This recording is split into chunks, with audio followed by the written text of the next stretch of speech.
강림절 세 번째 주일 하나님 앞에 예배드리는 성도 여러분들에게 하나님의 놀라우신 은혜와 복이 가득하시기를 주님의 이름으로 기원을 드립니다.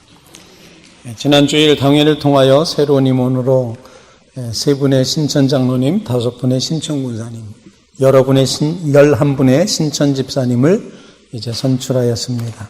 하나님의 부르심입니다. 믿음으로 충성으로 부르심에 합당하게 이제 감당하시게 되기를 기도를 드립니다. 온 땅은 그 앞에서 잠잠할지니라, 이런 제목으로 오늘 말씀을 드리는데, 저 자신도 이 말씀을 왜 하나님이 주시는가를 끊임없이 질문하면서 오늘 말씀을 대하게 됩니다. 껴안는 자, 매달리는 자라는 의미를 지닌 하박국 선지자가 이제 오늘 본문 말씀의 주인공이 되겠습니다. 하박국 선지자는 대화를 통해서 하나님께 질문하고 응답을 들었던 그런 선지자였습니다. 레위지파 출신의 제사장이었거나 아니면 오늘 호산나 찬양대가 찬양을 해주신 것처럼 찬양대 대원이었던 것 같습니다. 자신이 만나고 있는 부조리한 모습을 바라다보고 하나님께 질문했던 이 하박국 선지자, 그가 살던 시대는 신바벨론 제국이 부흥하면서 북쪽에 있었던 아시리아 제국을 멸망시켰던 그런 시기에, 그리고는 예루살렘을 넘보면서 제1차 침공이 이루어졌던 주전 612년부터 주전 605년 사이에 하박국 선지자가 활동을 하면서 주님의 말씀을 전하게 됩니다. 하박국 선지자에게는 두 가지 질문을 하나님 앞에 드리며 마음속에 고민을 가지고 있었습니다. 그 첫 번째 고민은, 하나님 앞에 드렸던 질문은 뭐냐면은, 왜 악이 성하는데 하나님 그냥 두고 보십니까? 라는 그런 질문이었습니다. 왜 악을 허용하시는가? 강포함, 간악함, 공의를 굽게 하는 악인이 의인을 삼키는 것에 대해서 왜 하나님 잠잠하십니까? 거기에 대한 해답을 얻기를 간절히 구했는데, 하나님께서 주시는 대답은 오늘 본문 앞서에 있었던 하박국 2장 4절의 말씀과 같이 의인은 오직 믿음으로 말미암아 살리라 하는 그런 응답이었습니다. 왜 악이 이렇게 정말 번성하면서 악이 많습니까? 라고 질문했는데 하나님의 대답은 행위로 구원받는 것이 아니기 때문에 의인은 오직 믿음으로 말미암아 살아야 된다, 그렇게 대답을 이제 해주셨던 겁니다. 두 번째 질문은, 이 하박국에게 있어서 심각한 질문은 그거였습니다. 하나님의 택한 백성은 선민, 거룩한 백성, 하나님이 편들어 주시는 백성인데 왜 이 거룩한 백성인 이스라엘 유다 백성을 하나님을 믿지도 않는 바벨론 사람, 어떻게 보면은 우상 숭배하는 바로 그런 사람들이 이 택한 백성을 이렇게 침공에 들어오고 그렇게 이제 바벨론을 왜 들어서 이 백성을 심판하십니까? 좀 더 의로운 백성을 들어서 유다 백성을 심판하신다면 받아들이기가 쉬운데, 이스라엘 백성들, 유다 백성들보다도 더 악한, 더 불신앙의 백성인 바벨론을 통해서 하나님의 택한 백성을 때리시는 것, 징계하시는 것, 심판하시는 것, 이게 도대체 옳은 것입니까? 라는 그런 질문을 던지고 있습니다. 그 질문에 대해서 오늘 주시는 말씀이, 이렇게 이스라엘을 공격해왔던 바벨론, 거대한 제국이지만 그 바벨론도 결국에는 멸망하게 된다는 대답을 주시는 겁니다. 그러면서 바벨론의 죄악 5가지를 말씀하시면서 화 있을진저라고 그렇게 말씀을 하게 됩니다. 오늘 하박국 시대의 이야기를 말씀드리면서 우리가 살고 있는 우리 시대 또한 그 시대와 같이 바벨론 제국의 모습과 같이 수많은 죄악들, 특별히 화 있을진저 5가지로 표현되고 있는 이 죄의 문제에 우리가 똑같이 놓여 있다는 사실입니다. 그렇기 때문에 오늘 이 강림절에 우리에게 주시는 메시지는 우리 주님이 이 땅에 오시는 것은 그냥 진공 상태에 오시는 것이 아니라 주님은 죄악된 세상에, 험악한 죄악된 세상에 우리 주님이 오신다는 겁니다. 그런 의미에서 거룩하신 하나님이, 거룩하신 주님이 이 죄악된 세상에 오신다는 이 성육신의 사건이야말로 온 땅이 잠잠할 수밖에 없는 하나님의 거룩한 역사라는 걸 우리에게 일깨워 주시고 있다는 것입니다. 바벨론이 멸망할 수밖에 없는 5가지 죄를 하박국 선지자가 고발하고 있는데 그것은 교만이었습니다. 그것은 탐욕이었습니다. 그것은 피 흘리는 죄였습니다. 협박하는 그런 죄였습니다. 그리고 마지막으로는 우상 숭배의 죄였습니다. 어찌 이 문제가 바벨론에만의 문제이겠습니까?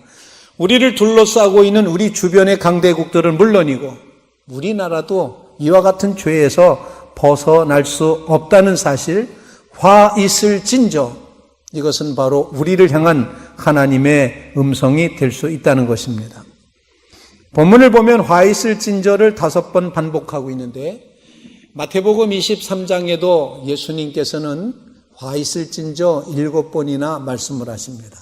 화 있을진저, 너희 서기관과 바리새인들이여 그들을 향하여 화 있을진저 말씀하고 있습니다. 너희가 겉은 멀쩡하지만 속은 다 썩어 있다. 마치 회칠한 무덤과 같다고 주님은 저주를 선포하셨습니다. 하나님은 결코 심판과 저주를 좋아하시는 분은 결코 아닙니다. 하나님은 태초에 인간을 지으시고도 생육하고 번성하라 이렇게 말씀하셨습니다. 아브라함을 택할 때도 나는 네가 열방의 복의 근원이 되기를 바란다고 복 주시며 선택을 하십니다. 그리고 율법을 허락하신 하나님께서 이 계명을 준행하고 그 계명대로 살면은 들어가도 복을 받고 나가도 복을 받는, 길거리에서도 복을 받고 집에서도 복을 받고 떡반죽 그릇이 복을 받고 내 집에 있는 광주리가 복이 채워진다 말씀하시면서 복 주시기를 심히도 기뻐하시고 원하시는 그런 하나님이십니다. 그런데 화 있을진저라고 그렇게 말씀하시는 이 저주는 웬일입니까? 그것은 곧 하나님의 택한 백성이 하나님의 축복을 거절했기 때문입니다. 하나님의 축복만 거절한 것이 아니라 하나님의 존재 자체를 멀리하면서 거부하고 반대하고 있기 때문에 하나님께서는 화 있을진저 경고의 나팔을 울리시지 않을 수 없었다는 것입니다. 하나님이 심판하시는 것은 인간의 교만이었습니다. 높아지고자 하는 마음입니다. 오늘 본문에도 재앙을 피하기 위해 높은 데 깃들이려 하며 라고 말합니다. 높은 데 깃들이려고 하는 바로 이런 모습이 인간의 교만의 모습이라는 것입니다. 교만이 하나님의 심판을 불러일으키고 있습니다. 바벨론의 웅장한 건물들을 지으며 자신의 힘을 자랑했습니다. 대개 어떤 왕이든지 자신의 치적을 드러내기를 원합니다. 애굽은 거대한 피라밋을 사막에 만들었고 중국은 만리장성을 쌓습니다. 수많은 노예들이 그 노동 현장에서 죽어가지만 그것을 통해서 내가 이만큼 크다라고 하는 것을 과시하는 것입니다. 높은 바벨탑에 인간의 자랑이 들어 있습니다. 바벨탑을 쌓으면서 사람들이 이렇게 그 당시에 말했습니다. 창세기 11장 4절 말씀에 보면 또 말하되 자 성읍과 탑을 건설하자. 건설 자체가 문제가 되는 것은 결코 아닙니다.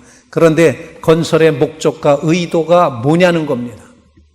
저들은 바벨탑을 탔고 하늘에 닿게 하자 이렇게 말하면서 우리 이름을 내자.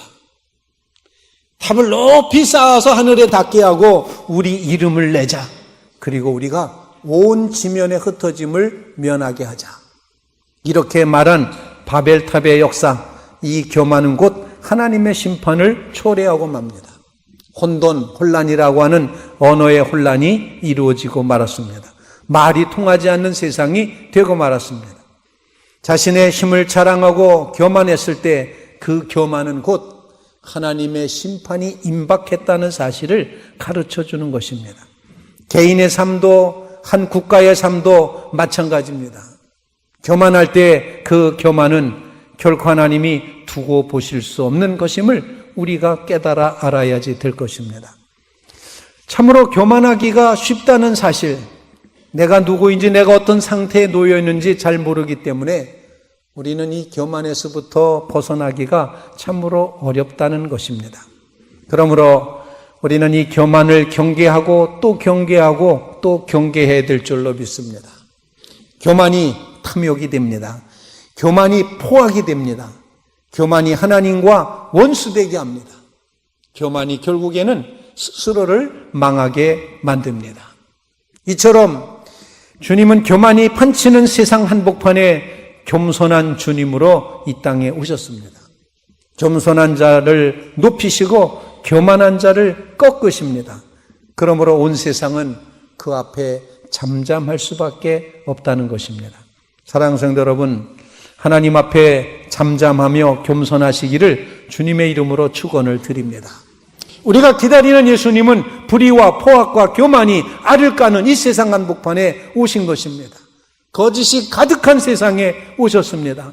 우리의 욕심과 사악함에 가득한 이 문제 많은 세상에 주님이 오셨다는 것, 그 자체가 은총이고 그 자체가 복음이 되는 것입니다. 온 땅은 그 앞에서 겸손해야 됩니다. 기쁘다, 구주 오셨네. 이 세상에 오신 주님을 겸손함으로 맞이하는 주의 성도들 되시기를 주님의 이름으로 축원을 드립니다. 두 번째로 우리 주님의 오심은 하나님의 영광을 드러내심입니다. 그러므로 하나님의 영광 앞에 우리는 온 땅은 그 앞에서 잠잠해야 될 것입니다. 하늘에는 영광, 땅에는 평화. 호산나 찬양대가 메시아 곡 중에서 우리가 찬양을 해주셨습니다. 하늘에는 영광입니다. 땅에는 평화, 노래합니다. 찬양합니다. 하박국 선지자는 더 악한 바벨론이 유다를 심판하신다는 사실이 잘 이해가 되질 않았습니다. 하나님은 적군을 물리치라고 여호수아에게 말씀하셔서 여호수아는 가나안 7족을 이제 정복해 나갔습니다. 하나님께서 어떤 나라를 치도록 허용하실 때 그 나라가 더 의롭기 때문에 허용하시는 것이 결코 아니었습니다. 바벨론이 유다보다 더 의롭기 때문에 바벨론을 들어 사용하신 것은 결코 아니었습니다. 여호수아에게 가나안족을 치라고 말씀하셨지만 이스라엘 백성이 그들보다 더 많이 절대 의롭기 때문에 그렇게 한 것은 아니라는 사실입니다. 이 말은 다른 말로 표현하면은 하나님은 어떤 의로운 역사를 이루시기 위해서 이렇게 전쟁을 감행하실 때에도 전쟁하는 그 사람 자체가 결코 의롭지 않다는 사실. 우리가 스스로 의롭다고 생각하면서 남을 심판하고 남을 판단하고 남을 비판할 수 있지만 비판하는 우리 자신도 비판의 대상이 되어야 된다는 것을 겸손히 깨달아야 될 것입니다. 바로 이와 같은 상황에서 하나님께서는 하나님의 주권, 하나님의 영광을 드러내신다 말씀합니다. 물이 바다를 덮음같이 하나님의 영광을 아는 지식이 온 땅에 충만하게 될 것이다. 이 말씀은 우리에게 어떤 의미를 가져다 주는 거 아니? 최후의 승리가 하나님의 것이라는 겁니다. 악이 잠시 승리하는 것 같습니다. 악이 판치는 것 같습니다. 거짓이 승승장구 올라가는 것 같습니다.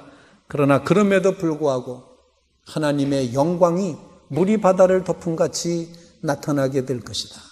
이것은 하나님의 승리가 분명히 있다는 것을 우리에게 가르쳐 주고 있다는 것입니다.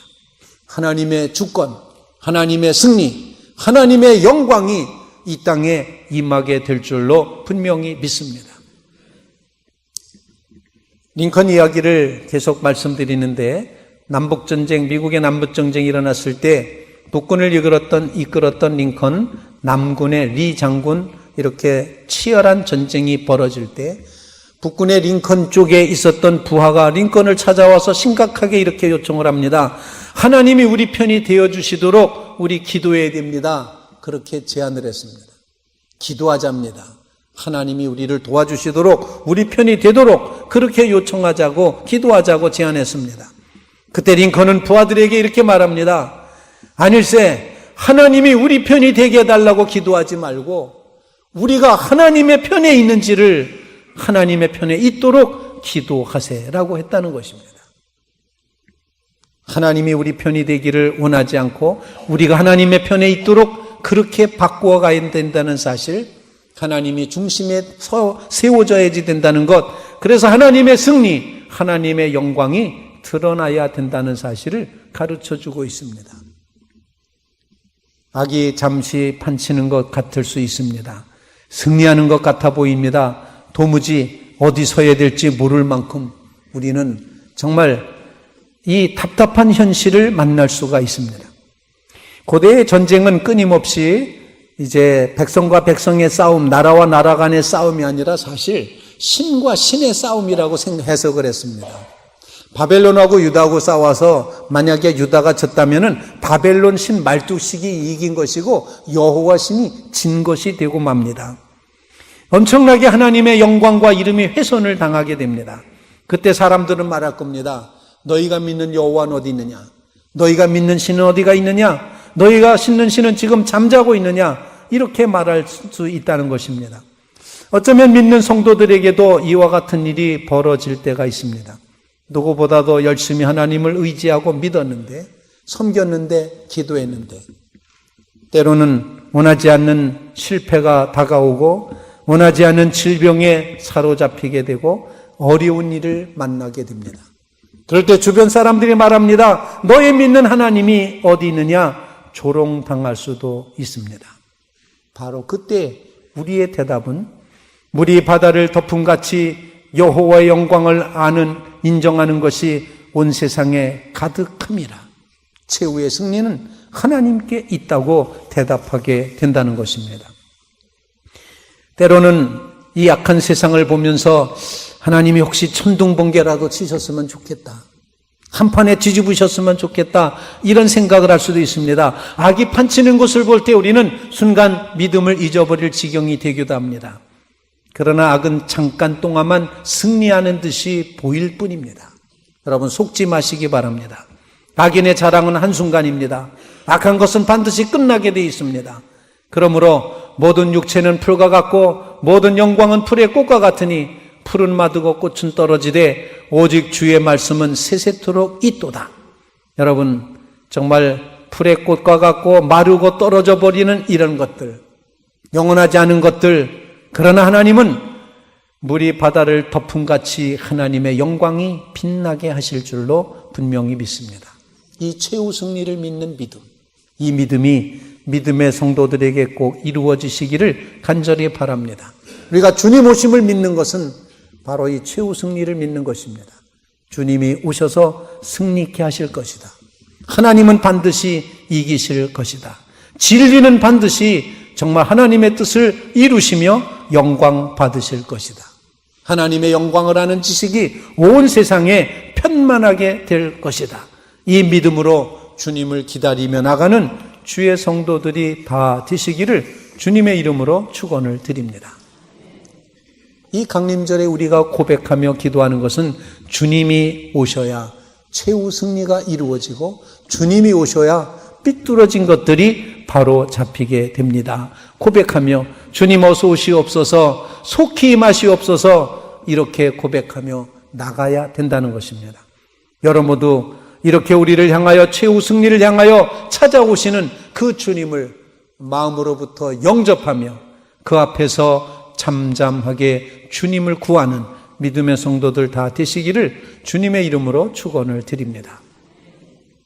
세 번째로 우리 주님의 오심은 우리로 하여금 성결한 삶을 살고 서로 뜨겁게 사랑하게 하려고 이 땅에 주님이 오십니다. 로마 제국의 심각한 박해와 고난과 핍박이 다가오고 있는 시대에 예수님의 제자 베드로는 그 교우들에게 편지를 써보낼 그런 이유를 갖게 되었습니다. 왜냐하면 닥쳐온 박해와 고난이 너무도 심각했기 때문입니다. 그래서 베드로는 이 고난의 세월에 어떻게 살아가야 될 것이냐 두 가지로 해답을 하고 있는데, 첫 번째 해답은 뭐냐면은 우리로 하여금 성결한 삶을 살아야 된다. 예수 그리스도를 믿고 예수 그리스도를 닮아가고 예수 그리스도를 의지하고 주님께 매달려 살아야지 된다. 이 사실을 강력하게 이제 말하고 있습니다. 그래서 오늘 본문 말씀에 보면 22절 너희가 진리를 순종함으로 너희 영혼을 깨끗하게 하여 거짓이 없어야 된다. 하나님 앞에서 성결한 믿음, 깨끗한 믿음, 영혼이 맑아진 믿음, 그래서 우리의 마음의 허리띠를 동이고 주님을 믿고 의지하며 나가는 이 믿음이 꼭 필요하다는 것입니다. 그래야 고난을 이길 수 있다 말씀하고, 그 다음에 이 성결한 삶을 살아갈 때 우리 속에 부어주시는 하나님의 마음, 그 뜨거운 사랑의 마음으로 서로 사랑해야 된다. 형제 사랑하기에 이르렀으니 마음으로 뜨겁게 서로 사랑하라, 이렇게 말씀합니다. 서로 사랑할 때 고난을 이겨낼 수가 있다는 그런 고백인 것입니다. 예수 그리스도 보배로운 피에 힘입어 구원받은 성도에게 마땅히 요구되는 것, 거룩하고 성결한 삶임을 분명히 하고 있습니다. 보라 이전 것은 지나갔으니 그리스도 안에서 새로운 피조물이 되었도다. 내가 사방으로 교쌈을 당하도 쌓이지 아니하고 답답한 일을 당하여도 낙심하지 않는다. 예수 그리스도를 이기며 예수 그리스도로 인하여 이 고난을 넘어설 수 있다.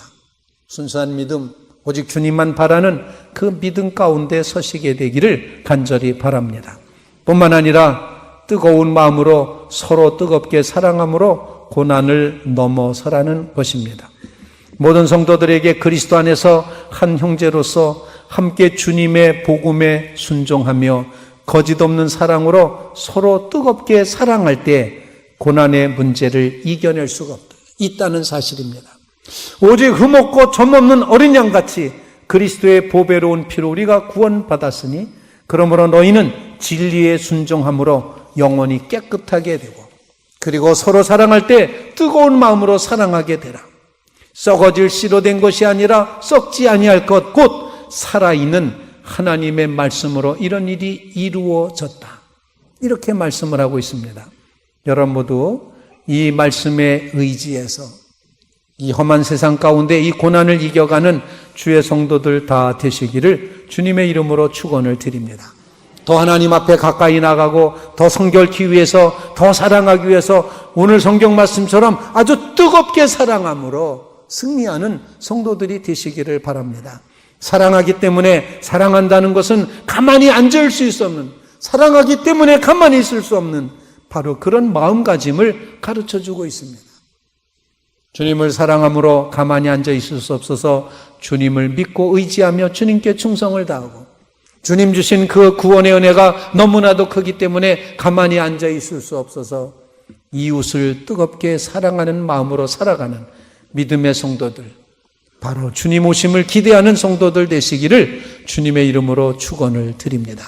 우상 숭배를 버리시기 바랍니다. 여호와는 그의 성전에 계시니 온 땅은 그 앞에서 잠잠해야 될 것입니다.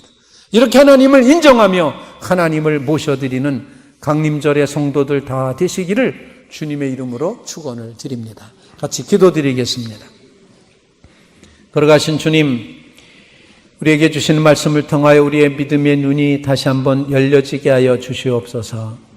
이 험난한 세상, 죄악된 세상에 주님이 오신다는 것 자체가 은총이며 축복이며 복음인 것을 깨닫게 하여 주시옵소서. 세상이 아무리 악할지라도 최후 승리는 주님께 있음을 믿고 고백하며 최후 승리를 바라보며 주님을 기대하며 나가도록 도와주시옵소서. 우리로 성결한 삶과 함께 서로 뜨겁게 사랑함으로 이 고난을 넘어서도록 은혜 부어 주시옵소서. 예수님의 이름으로 기도하옵나이다. 아멘.